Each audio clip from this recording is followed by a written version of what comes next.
Muslim o nagtutumba ng karahasan ang Islam.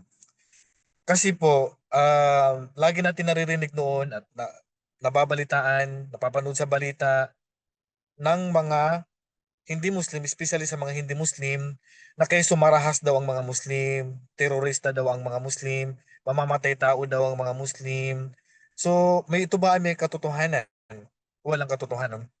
Alam niyo po mga kapatid, mga kababayan, kung ang Muslim ay ganyan po, unang-una, yung mga napapanood natin sa balita na hahasik ng lagim, keso namumuno sa terorismo, wala pong pupunta sa bansang Muslim country.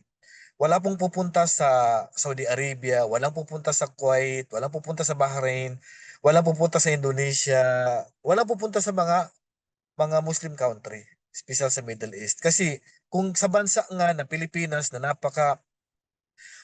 napakapangit ng imahe ng Islam, so bakit ka pupunta sa bansa na alam mo naman ng bansa na yan ay mga Muslim ang tao? Di mas lalo ka mapapahamak. Pero nung dumating ang mga non-Muslim sa Middle East, sa mga bansang Muslim country, baliktad yung nangyari. Marami pong nagmumuslim. Dahil salungat po yung kumakalat na balita na kay sumarahas ang mga Muslim. Kay sumarahas ang aral ng Islam. Kaya so, terorismo ang aral ng Islam. So, wala pong katotohanan yun. Subhanallah. Ang Islam po, hindi po pumipilit sa tao na yakapin mong Islam. Ah, Hindi ibig sabihin na ang Pilipino or non-Muslim pumunta sa Saudi Arabia, o sa Kuwait, o sa Bahrain, o sa Qatar, sa Dubai, Indonesia, anumang bansang Muslim na pipilitin po ang tao mag-Muslim. Subhanallah, wala po sa aral ng Islam, pati ang pagmumuslim ng tao, hindi po pinipilit yan. Hindi po kailangan ng Islam na pilitin ang taong mag-Muslim. Ang Allah subhanahu wa ta'ala, kanyang sinabi sa Quran, La ikraha fid din. La ikraha fid din. Walang sapilitan sa ating relihiyong Islam. So, ang tao, pag gusto niya mag-Muslim, welcome. Hindi po kailangan ng Islam ang tao. Kung gusto mo mag-Muslim, welcome ka sa Islam. Pero, kailangan ka ba ng Islam? Kailangan mo bang mag-Muslim? Kailangan ba pilitin ka mag-Muslim? Hindi po kailangan ng tao ang Muslim. Hindi po kailangan ng Islam ang sino mang gusto mag-Muslim. Hindi niya kailangan. Ikaw ang nangangailangan ng kaligtasan. Kaya nga naman ang Allah Subhanahu wa Ta'ala kanang sinabi, La ikraha fitin.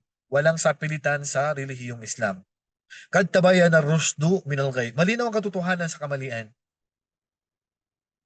Malinaw na ang aral ng Islam ay sumamba ka lang sa nag-iisang Diyos. Sa ibang religion, isang Diyos pero may tatlong persona, may anak, may katambal. Ang layo sa aral ng Islam. Lahat ng mga propeta, ipinadala sila ng Allah Subhanahu wa Ta'ala dito sa mundo upang hikayatin ng mga tao na mag-Muslim at hindi upang pilitin. Sinong mag-Muslim, alhamdulillah, sinong ayaw mag-Muslim, hindi pwedeng pilitin. Kasi napakalinaw, kaligtasan mo yan. Wala pong susi ang paraiso maliban sa Islam. Kaya lahat ng propeta, lahat sila Muslim.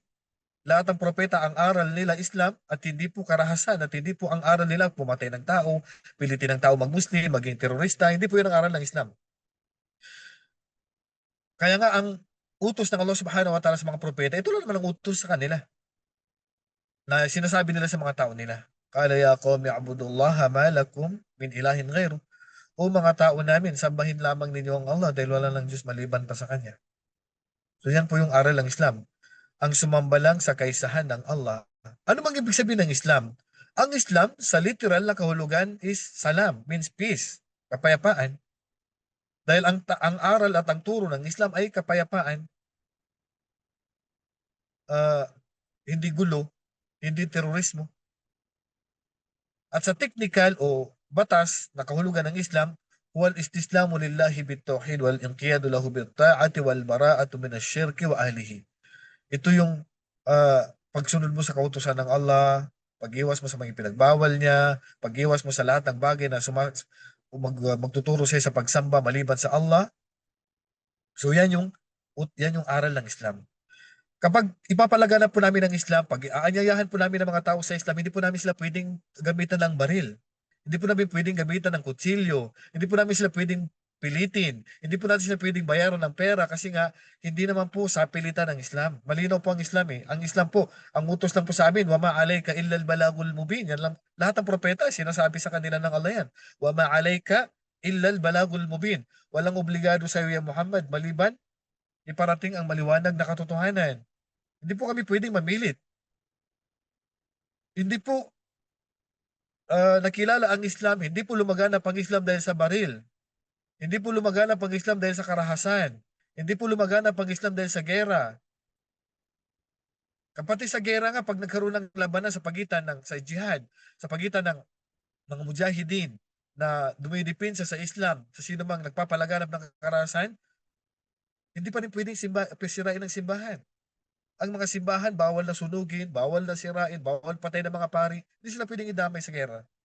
Ang mga bata, hindi pwedeng patayin, hindi pwedeng pagpapatay ng mga babae na hindi naman nakikisali, hindi pwedeng putulin ng mga puno, hindi pwedeng i-torture. Subhanallah. Pati sa gera, napakaganda ng aral ng Islam. Hindi pati sa gera, sa paraan na gera pag sa Islam, ah, hindi yung pagdating doon, kasi susunugin mo yung mga simbahan. Papatayin mo yung mga pari na hindi naman sumali. Mga babae, pinapatay, mga bata, sinusunog, ano man ang mga torture na ginagawa sa kanila. Hindi po ganyan ang aral ng Islam. Kasi ang Islam, kailanman hindi naman talaga marahas ang Islam. Dahil ang Islam ay nagtuturo ng kapayapaan.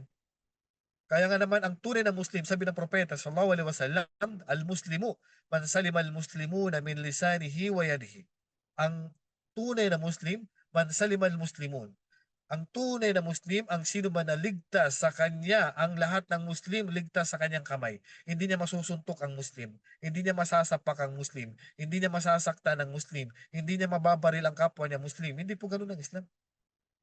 Pati yung mga non-Muslim na kapitbahay, inutusan kami sa Islam na pagitungan ng mabuti. Sabi ng propeta sallallahu alaihi wasallam, wallahi la yu'min, wallahi la yu'min. Wallahi la yu'min man la ya'man bawaikuhu, man la ya'man jaru bawaikuhu. Ang sino man na hindi magiging mapayapa at malayo ang kanyang kapitbahay mula sa kanyang pamiminsala. Alam mo yung kapitbahay mo, nag-iingayan, tinatapunan mo ng dumi, ninanakawan, sinasaktan. Hindi yan ang tunay na Muslim. Hindi yan ang tunay na mananampalataya. Pati kapitbahay mo, hindi mo pinakikitungan na mabuti, pinagbawal ng Islam yun. Eh, papatay ka pa kaya, magkakalat ka pa ng lagi, magkakalat ka ng karahasan. Malayo po sa aral ng Islam yan. Kaya nga sabi ng propeta sallallahu alaihi wasallam, yung binanggit ko kanina, al-muslimu man salima al-muslimuna min lisanihi wa yadihi. Ang tunay na Muslim ay mapapalayo niya ang mga Muslim, ang kapatid niyang Muslim mula sa kamay niya, sa pwedeng magawa ng kamay niya, na masuntok niya, masampal niya, masaksak niya. Yan ang tunay na Muslim, mapapalayo ang kapatid niyang Muslim sa mga bagay na yan. Walisanihi, at makapagsalita siya ng hindi maganda, yung mamura mo yung kapatid mo, maiinsulto mo yung kapatid mo, pati non-Muslim, bawal sa amin sa Islam na insultuhin. Kaya sabi ng Allah subhanahu wa ta'ala, la tasubbul ladina yad'una min dunillah, fa yasubbullaha adwan bighairi ilm. Huwag niyong insultuhin ang mga non-Muslim. Kasi baka mamaya ibalik nila sa atin yan, iinsultuhin din nila ang Allah, insulto nila ang Islam na wala silang alam. Dahil sa pag-insulto mo, bumabawi sila. Kaya ang obligado sa amin sa Islam, hanggat hindi naman kami pinagtatabuyan ng mga non-Muslim, hindi kami pag nagpapapatay, hindi gumagawa ng karahasan, nagpinakikitungan naman kami ng mabuti, ang utos sa amin ng Allah ay pagitungan sila ng mabuti at maging makatarungan sa kanila. Ang sabi ng Allah subhanahu wa ta'ala, la yanhaakumullahu 'anil ladina lam yuqatilukum fid din wa lam yukhrijukum min diyarikum an tabarruhum wa tuqsitu ilayhim. Innallaha yuhibbul muqsitin. Hindi tayo pinagbawalan ng Allah subhanahu wa ta'ala sa silang mga non-Muslim na hindi naman tayo pinagtabuyan, hindi naman tayo pinagpapapatay, hindi tayo pinalaya sa mga lugar natin. Ang tabarruhum, ang pagitungo natin sila na mabuti at maging makatarungan sa kanila. Inna Allah yuhibbul muqsitin. Tunay na ang Allah, mahal niya mga taong makatarungan. Kahit non-Muslim yan, maging makatarungan tayo sa kanila. Kami mga Muslim po mga kapatid, mga kababayan, kapag nagkaroon ng away o kaya ay hindi pagkakaunawaan ng non-Muslim at ang Muslim, magiging makatarungan po kami sa kanila. Hindi po namin pwedeng kampihan dahil kamag-anak namin yan, o dahil Muslim yan, o dahil kapitbahay namin yan, ay kakampihan namin, tapos siya naman ang gumawa ng hindi makatarungan doon sa non-Muslim, magiging makatarungan din po kami mga kababayan, mga kapatid. Bawal po sa Islam na dadayain namin ang non-Muslim sa paghatol. Kung dinaya ang non-Muslim, kailangan namin ibalik kung ano ang dinaya sa kanya. Kung ginawa ng hindi makatarungan ng non-Muslim, kailangan namin ibalik sa kanya ang ginawa sa kanya ng hindi makatarungan. Hindi po ibig sabihin pag hindi Muslim, kailangan namin patayin, kailangan namin saksakin, kailangan namin pilitin, kailangan namin dayain, kailangan namin pagnakawan. Bawal po sa Islam yun. Hindi porket ang kapitbahay namin non-Muslim, ang kakilala namin non-Muslim, ang bisita namin non-Muslim ay gagawa namin ng hindi maganda. Hindi po ganyan ang aral ng Islam. Subhanallah. Ang Islam, ang utos sabi ng Islam, yassiru wala tu'assiru. Yassiru, magpadali kayo sabi ng Allah. Wala tu'assiru, huwag yung pahirapin. Wa ma ja'ala alaykum fid din min haraj, sabi ng Allah, hindi ginawa ng Allah ang religion natin na pabigat. Hindi natin pipilitin ang mga non-Muslim. Ipapaliwanag lang po namin ang Islam. Ang Islam po nakilala sa kagandahan ng pag-uugali. Nakilala ang Islam sa mabuting pagkikitungo.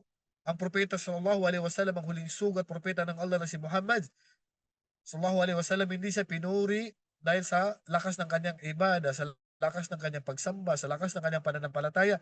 Hindi po siya uh,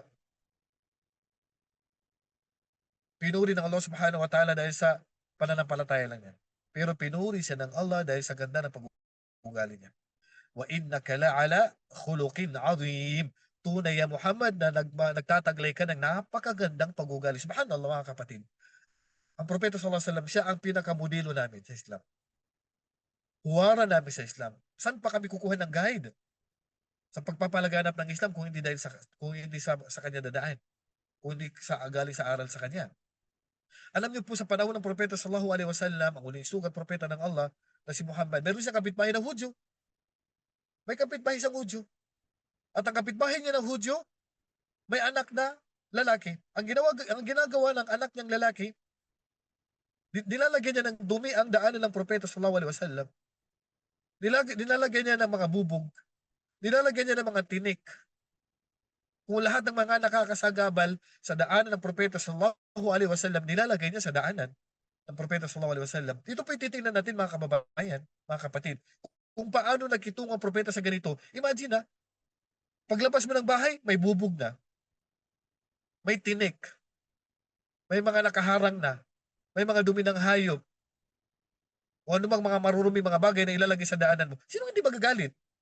Sino hindi ma-high blood? Kung hindi lang ang aral ng Islam, pwede mo mapatay ang tao na yan. Pwede mo masaktan ang tao na yan. Pwede mo masuntok ang tao na yan. Pwede mong bawian ang tao na yan.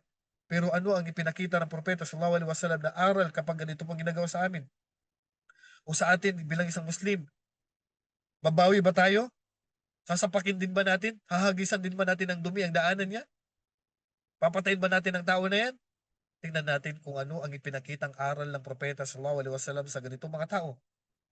Lalagyan niya ng dumi ang harang mo. Lalagyan niya ng tinik ang daanan mo. Lalagyan niya ng ano yung marurumi mga bagay ang dinadaanan mo. Ang propeta sallallahu alaihi wasallam mo lang narinig sa kanya. Hinayaan lang niya. Hinayaan lang niya ang Hudyo na to, ang anak ng Hudyo na to, na lagi naglalagay ng duming bagay sa daanan niya, maruruming mga bagay sa daanan niya, mga tinik. Hinayaan ng propeta sallallahu alaihi wasallam. Bagkus anong ginawa ng propeta sallallahu alaihi wasallam nung nagkasakit ang Hudyo, dinalaw niya. Imagine, dinalaw pa niya. Pagkatapos niyang gawin ang isang mga bagay na hindi kaaya-aya, dinalaw pa niya sa bahay ang Hudyo na may sakit at may karamdaman, dinalaw niya. At ipinarating sa kanya ang Islam. Inanyayahan siya sa Islam. So anong sabi ng tatay niya?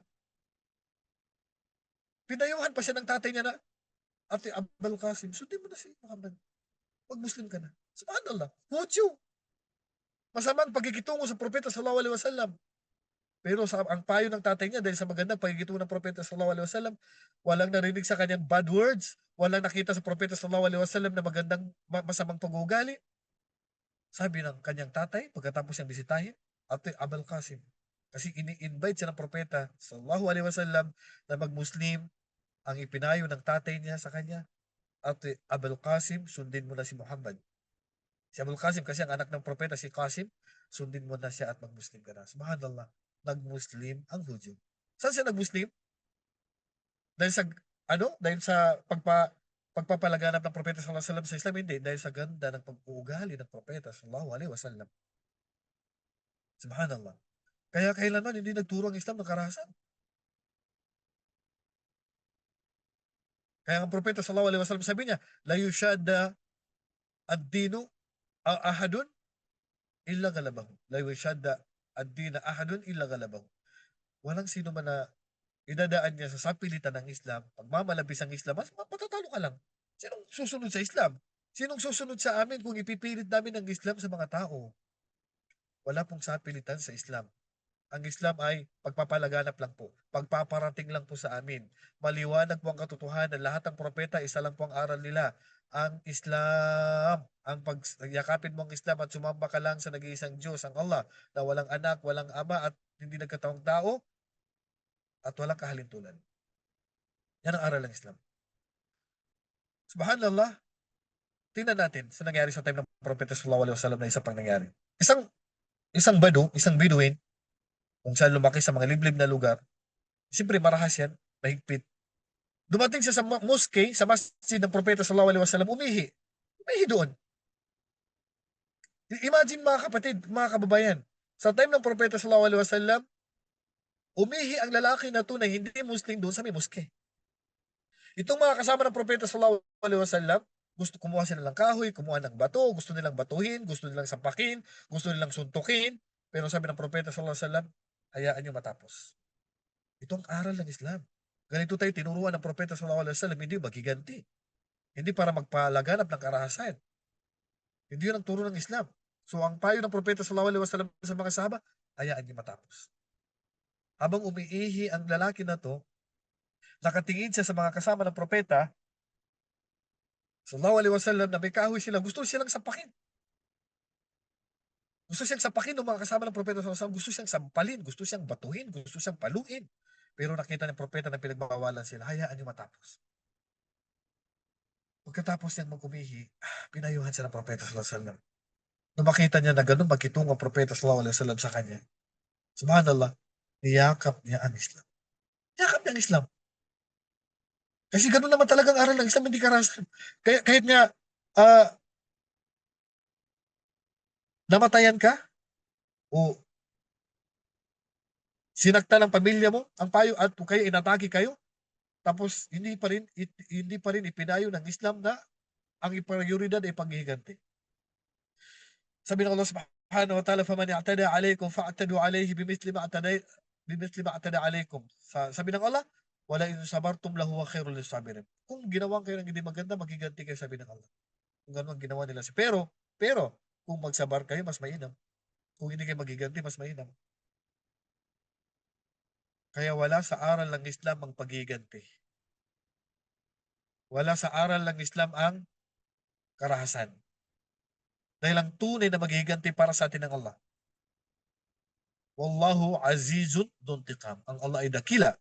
Ang Allah ang siyang naghiganti para sa atin. Hindi yung namatayan ka, bumawi ka. Yung grudge na yan, yung patayan ng pamilya sa pamilya, hindi po yan ang aral ng Islam. Na pag namatay ang tatay mo, papatay mo rin ang pumatay sa tatay mo. Pag namatay ang kapatid mo, pinatay ang kapatid mo, kailangan patayin mo rin. Hindi po ganyan ang aral ng Islam. Kahit na alam mo kung sino pumatay, ang gusto pa rin ng judge ay magpatawad. Sa time ng Propeta sallallahu alaihi wasallam, grabe ang patayan sa Madina. Sa pagitan ng tribo ng Aus at Khazraj. Ang ginawa ng Propeta, hindi niya sinabi, okay, patayin din ang pumatay. Magpatawaran, bayaran ang dapat na bayaran, kaysa lumaki pa yung karahasan. Pati ang pag-iinsulto sa pag-iinsulto natin sa kapatid natin, pagmamahiya sa kapatid natin, mahigpit ang pinagbabawal ng Islam.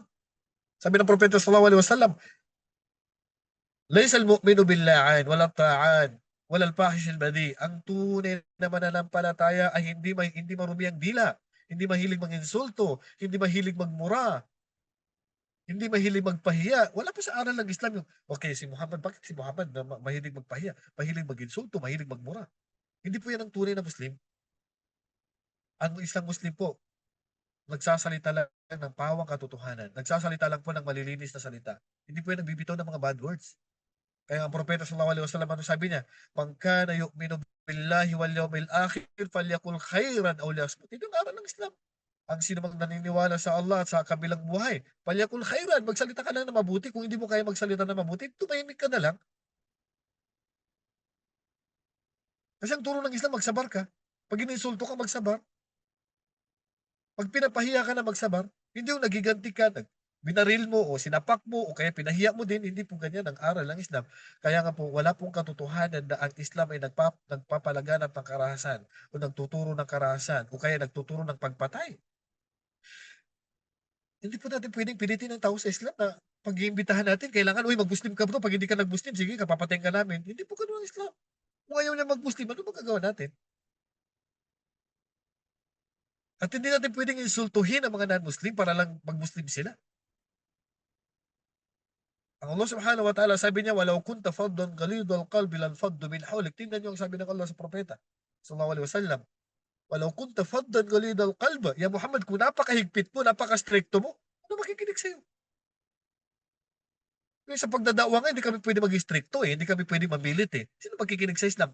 Mga kababayan, mga kapatid sa Islam, lumaganap ang Islam hindi sa karahasan. Lumaganap ang Islam hindi sa gera. Lumaganap ang Islam hindi dahil sa terorismo. Lumaganap ang Islam dahil sa magandang pakikitungo at magandang pag-uugali. Kapayapaan po ang aral ng Islam at hindi po karahasan. Wala po sa aral ng Islam ang magpagalaganap ng patayan. Subhanallah, sa panahon ng Propeta sallallahu alaihi wasallam, binati siya ng mga non-Muslim, mga Hudyo. Sabi nila, instead na Assalamu alaikum, ang sabi nila, Assamu alaik. Ano ibig sabihin ng Assamu alaik? Sumpaman sa iyo, ya Muhammad. Kapahamakan sa iyo, ya Muhammad. So bumawi si Aisha. Siyempre, asawa ng propeta. Masasaktan yun. Pagkatapos yung insultuhin ng asawa kong si Muhammad sallallahu alaihi wasallam, hindi ako babawi. Si Aisha bumawi. Sabi niya, Wassamu alaikum wa la'na. Sabi niya, kapahamakan din sa inyo, kamatayin sa inyo at kasumpa ng Allah. Pero ano sabi ng propeta sallallahu alaihi wasallam kay Aisha, asawa niya, pinakabatang asawa niya, pinayuhan niya. Ya Aisha, mahalan ya Aisha. Ya Aisha, dahan-dahan. Dahan-dahan ya Aisha.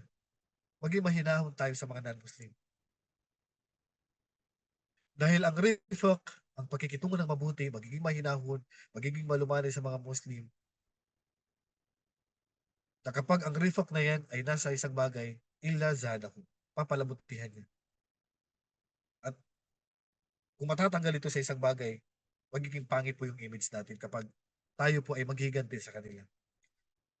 Kung binato tayo ng tinapay, bato, babatuhin natin ng tinapay. Yan ang aral ng Islam. Totoo yun. Kung binato nila tayo ng bato, binato kanila ng bakal, hindi sa literal. Salita, pinagsalitaan ka, inisulto ka, ibalik natin sa kanila magagandang salita. Ganyan po ang Islam. Kaya wala pong katotohanan na tayo pa ay nagtuturo ng karahasan. Yung pong nababalitaan natin ng mga terrorist, uh, namumugot ng ulo, pinapakita sa video, wala pong katotohanan yan mga kapatid, mga kababayan. Hindi naman po nagtuturo ang Islam ng karahasan eh. Hindi po nagtuturo ang Islam ng patayan. Ang turo pa nga ng Islam, magpatawad eh. Patawad. Pag may namatay, kailangan ang aral ng Islam, patawarin. Khudil afu. Kunin mo yan, Muhammad, ng pagpapatawad. Wa'mur bil 'urf, pag-utos ka ng kabutihan. Hindi yung 'pag may napatay, "O sige, patayin din." Hindi. Alam niyo po, dito sa Saudi Arabia, para sa inyong kaalaman, hindi ba kayo nagtataka? Ang tagal ng, ah, hearing, ang tagal ng proseso bago mahatulan ng tao ng kamatayan sa Saudi Arabia. Sa hindi nakakaalam, ang tagal-tagal bago mahatulan ng kamatayan kahit na guilty na yung tao. Kahit guilty na, kahit umamin pa yan, kahit napatunayan yan, pero pinapatagal ng judge ang hearing. Pinapatagal ng judge ang sentensya. Bakit? Kasi ang gusto ng judge, mapatawad pa rin ng pamilya yung nakapatay. Inaabot ng ilang taon yan. Ako po, ilang beses na ako nakati ng hearing. Tinatanong palagi, mapapatawad niyo ba? Mapapatawad. Kasi kung mayroon lang doon isang makapagpatawad, kalas, tapos na. Mapapalayan na po yung tao. Basta patawarin lang siya kahit isa lang doon sa pamilya niya. Kasi yun ang gusto ng Islam. Hindi yung pag may pumatay, kailangan patayin din. Ang gusto ng Islam, kung kaya patawarin, patawarin. Kaya pinapatagal, pinaabot ng ilang taon, baka maka-move on na yung pamilya, baka makalimutan na nila yung pagpatay. Kasi yan po yung pinakamainam sa tao. Wala namang mawawala sa'yo kung magpatawad ka. Bagkus gagantimpalaan ka ng Allah na unlimited na gantimpala. Innama yuwaffas sabiruna ajrahum bighairi hisab. Tunay na gagantimpalaan ng Allah ang mga taong matiisin ng unlimited na gantimpala. Kaya mga kapatid, mga kababayan, pag-aralan natin ang Islam. At wag po kayo maniwala na ang Islam po ay nagtuturo ng karahasan, nagtuturo ng patayan. Ang unang itatanong ng Allah sa kabilang buhay kung sino yung mga naagrabyado, sino yung mga napatay, maniningil sila sa kabilang buhay. Ang propeta sallallahu alaihi wasallam sabi niya, "Man kana lahu madlamatun min akhihi falatahallalhu al-yawm qabla la yakuna dirham wala dinar." Ang sino man na may nautangan, may naagrabyado, may nanakawan, ibalik niyo na, sabi ng propeta sallallahu alaihi wasallam. Meron kang ninakawan, meron kang inagawan, meron kang niloko, meron kang dinaya, ibalik niyo na, sabi ng propeta sallallahu alaihi wasallam, bago pa dumating ang panahon na hindi natatanggapin ang pangbayad. Hindi na po tatanggapin yung piso, yung real, yung dollar, yung dirham, yung dinar. Hindi na po tatanggapin ng Allah. Bayaran mo na ngayon pa lang, sabi ng propeta sallallahu alaihi wasallam, bago pa dumating ang time na hindi na tatanggapin.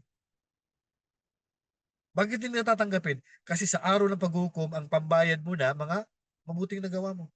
Yung zakah mo, yung fasting mo, yung sala mo, yung mga mabuting nagawa mo, yan ang pambayad. E pag wala ka ng pambayad, naubos na yan, na pinabayad mo doon sa pinatay mo, sa sinampal mo, sa sinaksak mo, na sinipa mo, pambabayad mo yun eh.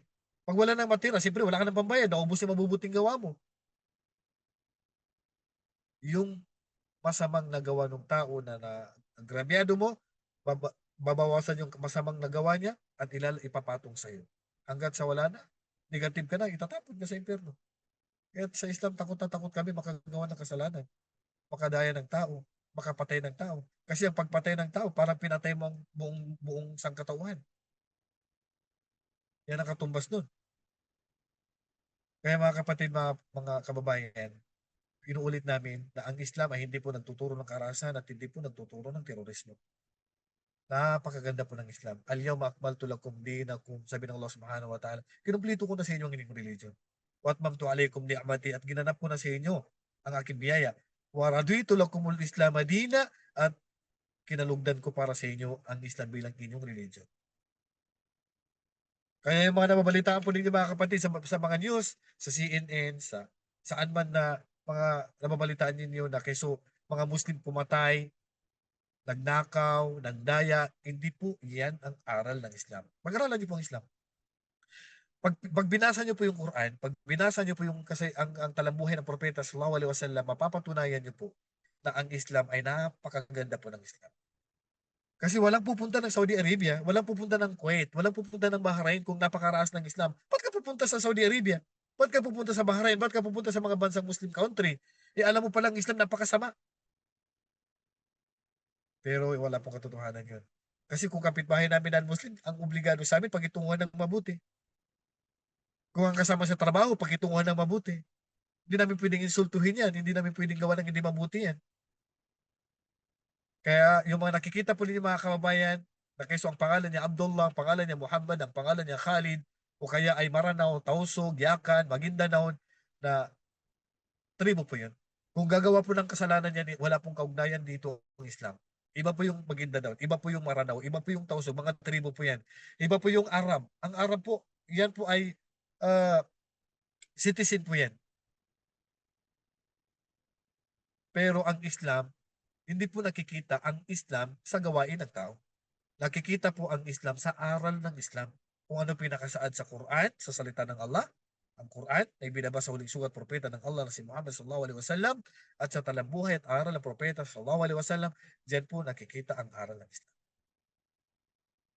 So inshallah at mga kapatid, mga kababayan, naway naunawaan natin ang aral ng Islam na napakaganda po. Doon pa lang sa pangalan niyang Islam, kapayapaan. La ikraha fid din. Wala pong sapilitan sa Islam. Sa dami po ng experience po na napamuslim natin sa pahintulot ng Allah at sa taufik ng Allah Subhanahu wa Ta'ala at sa tulong ng Allah Subhanahu wa Ta'ala, wala po ni isa na napilitan mag-Muslim, mga kapatid, mga kababayan. Huwag niyo pong isipin na kapag nag-Muslim ka na ay napilitan ka na. O kaya may nag-Muslim, napilitan yan. O kaya pag may nag-Muslim sa mga non-Muslim po na nabalitaan nila mga kamag-anak nilang nag-Muslim, hindi po yun ibig sabihin pinilit po sila. At hindi po ibig sabihin na pag nag-Muslim po ang kamag-anak ninyo ay ilalayo namin sila sa inyo. Hindi po ibig sabihin na pag nag-Muslim po ang tatay mo, ang anak mo, ang asawa mo, ang kamag-anak mo. Ang ibig sabihin dito ay magkakaroon na kayo ng barrier, magkakaroon na kayo ng harang sa pagitan ninyo. Ang payo po namin sa mga nag-Muslim, pakitunguhan pa rin ninyo na mabuti ang asawa ninyo, ang magulang ninyo, ang kamag-anak ninyo. Yan po ang aral namin sa kanila. Kahit na sila nag-Muslim, hindi po namin sinasabi sa kanila, oy, pagtabuyan mong nanay mo, pagtabuyan mong asawa mo, layuan mong magulang mo. Hindi po yan ang payo namin. Ang payo namin sa kanila, ang pakitunguhan pa rin sila na mabuti at huwag gumawa ng karahasan. At kung ikaw dati nagsisyabu, kung ikaw dati ay uminom ng alak, kung ikaw dati ay barumbado, kung ikaw dati ay killer, pag nag-Muslim ka, ang turo namin sa'yo, tigil mo na yan. Hindi po nagtuturo ang Islam na okay, maging killer ka, maging addict ka, maging maras ka. No, hindi po yan aral ng Islam. Ang turo namin sa kanila, tigil nila yan. Bawal ang shabu sa Islam, bawal ang alak sa Islam, bawal ang lahat ng bagay na magdudulot ng karahasan katulad ng alak. Isa sa dahilan kung bakit maraming karahasan dahil sa alak, dahil sa shabu, dahil sa marijuana. Yung pagiging killer, pinagbabawal din ng Islam ang pagpatay. Kabilang sa malalaking kasalanan. Tatlong nafs allati haramallahu illa bilhaq. Ang pagpatay sa tao na wala namang karapatan. Yung grudge na yun, yung patayan sa pagitan ng mga tribo, mahigpit din po yung pinagbabawal ng Islam yan. Yung nakikita natin sa Mindanao, na patayan sa pagitan ng mga tribo o pagitan ng pamilya, hindi po yung aral ng Islam. Ang gusto po ng Islam is kapayapaan at hindi po karahasan. So yan lang po mga kapatid, mga kababayan, naway napulutan natin ng aral ang natalakay natin ngayon at inshallah kay